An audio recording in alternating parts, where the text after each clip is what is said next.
Kol düğmeleri. Hala saklıyorum onları. Bence bu sahibine gitmeli. Hena delirdin mi? Nur öldürür herhalde beni. Kol düğmeleri yeni mi? Sen takmazdın böyle şeyler. Evet yeni. O Serap'a gününü göstermem şart. Tamam bakarız ne? Bakarız değil, bu akşam bir şey yapmamız lazım.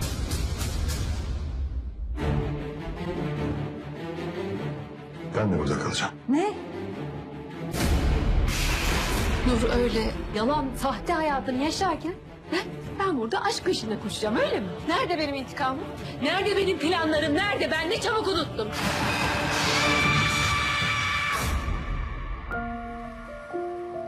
Benimle evlenir misin Leyla?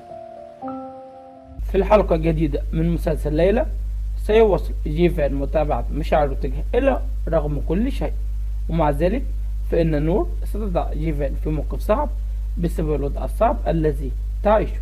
وفي هذه الأثناء وبينما تستيقظ جيرين ببطء سيقرر جيفان إخبارها بكل شيء، ومن ناحية أخرى ستضع نور خطتها الجديدة موضع التنفيذ وستتمكن من محاصرة مليح.